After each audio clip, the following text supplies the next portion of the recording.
आप सबको मेरा नमस्कार। दिल्ली में कोरोना के केस बढ़ रहे हैं, मैंने पहले भी बताया था, और लेकिन हमें चिंता करने की, घबराने की इसलिए ज़रूरत नहीं है क्योंकि दिल्ली के अंदर हमने आपके इलाज के लिए सफिशेंट इंतज़ाम किया हुआ है।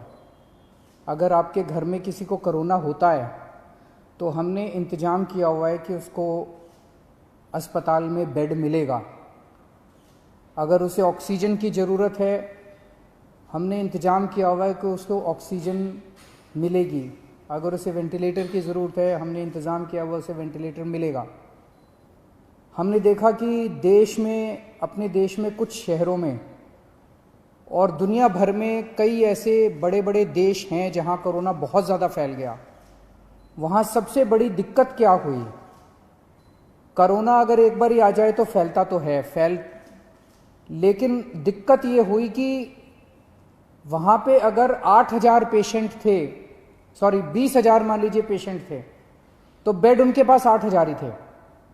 बेड की कमी हो गई उनके पास हेल्थ इंफ्रास्ट्रक्चर की कमी होगी, उनके पास वेंटिलेटर की कमी होगी, उनके पास आईसीयू की कमी हो गई। इस सब की वजह से वहां पे दिक्कतें आने लगी, लोगों को इलाज नहीं मिल पाया और लोगों की मौत बहुत ज़्यादा हो गई। आज उस मामले में दिल्ली, जैसे मैं बार बार बोलता हूं कि हम कोरोना से 4 कदम आगे हैं, तो दिल्ली में हालांकि कोरोना के केस बढ़ रहे हैं, लेकिन हमने इतना इंतजाम किया हुआ है कि अगर आपके घर में कोई बीमार होता है तो उसके लिए बेड का, ऑक्सीजन का, आईसीयू का, सबका इंतजाम किया हुआ है। एक तरफ तो मैं कहता हूं कि हमने आपके लिए इंतजाम किया हुआ है, बेड की कोई कमी नहीं है, हम कहते हैं कि ऑक्सीजन की कोई कमी नहीं है, वेंटिलेटर की कोई कमी नहीं है, आईसीयू की कोई कमी नहीं है।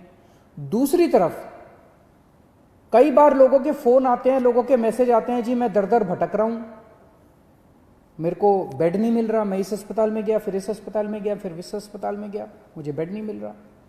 तो इंफॉर्मेशन का गैप है। एक तरफ सरकार ने आपके लिए बेड का इंतजाम कर रखा है, जैसे आज की डेट में 6,731 बेड हैं और दिल्ली के अस्पतालों में केवल 2,600 पेशेंट हैं, तो लगभग 4,100 बेड खाली पड़े हैं। 4,100 बेड आज खाली पड़े हैं। लेकिन जब लोग जा रहे हैं तो उन्हें पता नहीं चलता कि मैं किस अस्पताल में जाऊं, मेरे को किस अस्पताल में बेड मिलेगा, मेरे को किस अस्पताल में ऑक्सीजन मिलेगी, मेरे को किस अस्पताल में वेंटिलेटर मिलेगा। लोगों को आइडिया नहीं है। तो ये इंफॉर्मेशन गैप है। इस इंफॉर्मेशन गैप को पूरा करने के लिए हम लोग आज एक ऐप लॉन्च कर रहे हैं। ये ऐप जो है, आप लोग डाउनलोड कर लीजिए इस ऐप को, और ये ऐप आपको ये जानकारी देगा कि दिल्ली के किस अस्पताल में, अगर आपको प्राइवेट में जाना तो इसमें सारे प्राइवेट अस्पतालों की जानकारी भी है, सरकारी अस्पताल में जाना चाहते हैं सरकारी अस्पताल की जानकारी भी है। ये ऐप आपको बताएगा कि दिल्ली के किस अस्पताल में इस वक्त कितने बेड खाली हैं, कितने बेड भरे हुए हैं। और तो ये एक बारी ऐप देख लेते हैं ये कैसे काम करता है। अभी आपके सामने ये दिखाएंगे, जैसे जब आप ऐप डाउनलोड करेंगे तो ये ऐप सामने दिखाया उसने कि टोटल बेड कितने थे। फिर उस पर जब आप क्लिक करते हैं तो ये एक अस्पताल की डिटेल आ रही है, एक अस्पताल के आगे कि कितने बेड खाली हैं, कितने टोटल बेड हैं, कितने बेड भरे हुए हैं। जैसे अभी 6,731 बेड टोटल हैं, उसमें से 2,819 भरे हुए हैं और 3,912 खाली हैं। उसके अंदर ये वेंटिलेटर का आ गया, ये सारे किस अस्पताल में कितने वेंटिलेटर, टोटल 302 वेंटिलेटर है दिल्ली में और 210 खाली हैं, 92 वेंटिलेटर्स अभी भरे हुए हैं। तो ये अगर ऐप डाउनलोड करते हैं तो आपको सारी जानकारी मिलती जाएगी। ये ऐप दिन में 2 बार इसको अपडेट करेंगे, सुबह 10 बजे और शाम को 6 बजे ये ऐप अपडेट किया जाएगा, तो आपको लेटेस्ट स्टेटस पता चलता रहेगा। अगर आप इस ऐप को डाउनलोड करना चाहते हैं तो एक तो गूगल प्ले में जाके आप इस ऐप को डाउनलोड कर सकते हैं। गूगल प्ले में दिल्ली कोरोना इस नाम से आप इसको डाउनलोड कर सकते हैं। दूसरा,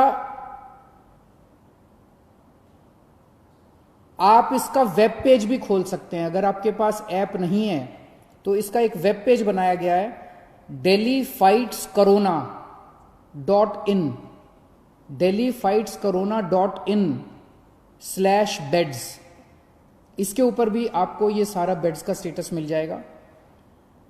अगर ये भी नहीं है तो आप 1031 जो हमारी हेल्पलाइन है, 1031 पे फोन करेंगे तो वो आपको पूरा का पूरा जो बेड्स का स्टेटस है वो आपको एसएमएस के जरिए भेज देंगे।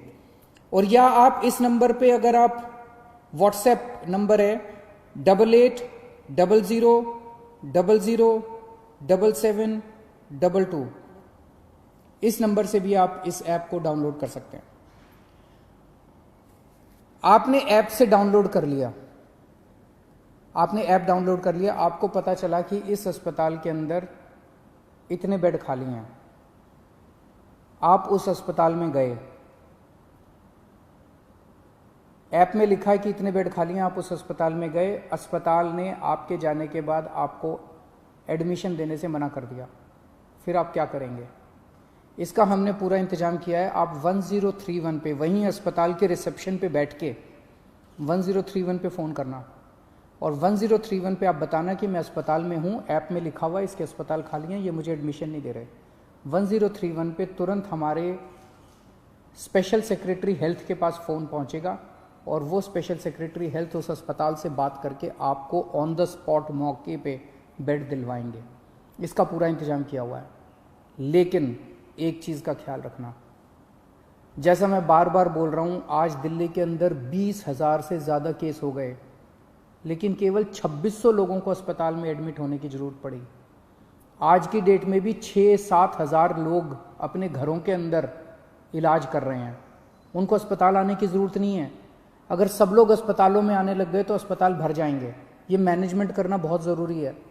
तो अगर कोई अस्पताल एनालिसिस करके, डॉक्टर्स एनालिसिस करके आपको ये कहते हैं कि आपको अस्पताल में एडमिट होने की ज़रूरत नहीं है, आप प्लीज़ घर में जाके, घर में अपना, आप माइल्ड हैं या एसिम्टोमेटिक हैं, घर में इलाज करा लीजिए, उनकी बात मान लीजिएगा।